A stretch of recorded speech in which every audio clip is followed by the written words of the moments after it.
আসসালামু আলাইকুম এভরিওয়ান। এই মুহূর্তে আমি চলে আসছি। আপনারা এই জায়গাটা অন্তত বড়ানোর দিন যারা আছেন তাদের এই জায়গাটা খুবই পরিচিত। এটা হলো মেঘনা রিভার ইকো পার্ক। এই মেঘনা রিভার ইকো পার্কের আজকে যে দৃশ্যটা, বর্তমানে গ্রাম্য ভাষায় একটা কথা আছে, নদীতে ডালা পড়ছে।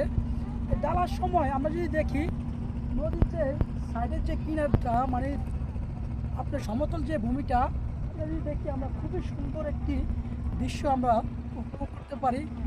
আমরা যদি একটু সামনে যাই তাহলে খুবই চমৎকার একটি দৃশ্য দেখতে পাই, এবং যদি ওই দূরান্তে একটু দেখাই খুব সুন্দরভাবে, তাহলে দেখি নদীর মাঝখানে আসলে চক পড়ে গেছে।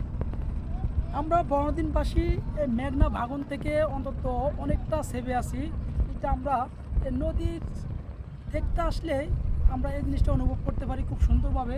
এবং যদি একটু আগে খেয়াল করি, একটা আপনার পানি কমে যাওয়ার কারণে সেটা আটকে গেছে, অনেকে এটারে আপনার ৩-৪ জনের ঠেলে তারপর এটারে আপনার আটকানো থেকে পার করছে।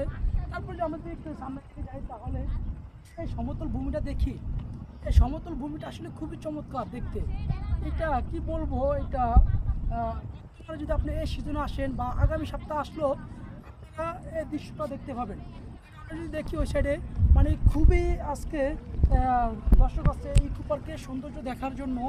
অনেক মানুষ এখানে চলে আসছে ইকো পার্কের যে অপরূপ সৌন্দর্য লীলাভূমি, এটা দেখার জন্য চলে আসছে। এবং কি এই ইকো পার্কে প্রতি শুক্রবার বড়দিনবাসীর অনেক অনেক একটা সমাগম হয় এখানে। এবং কি এখানে অনেক শরণার্থী এই ইকো পার্কের সৌন্দর্য দেখার জন্য আসে। আমরা যদি আরেকটু তাকাই তাহলে এদিকে যে দৃশ্যটা, এছাড়ের দৃশ্যটা আরও মনোরঞ্জন, এক কথা অসাধারণ। কি বলবো, আপনারা যারা এই ইকো পার্কে আসতে চান তাহলে অবশ্যই আগামী সপ্তাহের ভিতরে আসলে এই সৌন্দর্যটা আপনি উপভোগ করতে পারবেন। একেবারেই মনে করবেন কক্সবাজারের যে ফিল্ড, এই ফিল্ডটা আপনি এখানে অনুভব করতে পারবেন। এত সুন্দর একটি দৃশ্য। আপনারা যারা বড়দিন পাশে আসছেন অবশ্যই এই ইকো পার্কের দৃশ্য দেখার জন্য আপনারা প্রতিদিন বিকালে ছুটে আসতে পারেন। এই দৃশ্যটা আরও 1 সপ্তাহ পরিমাণ থাকবে। 1 সপ্তাহ পর আবার যখন আসবে তখন এটা পানিতে আবার ভরপুর থাকবে। তাহলে আপনার আসতে হবে এই সুন্দর দৃশ্য দেখার জন্য।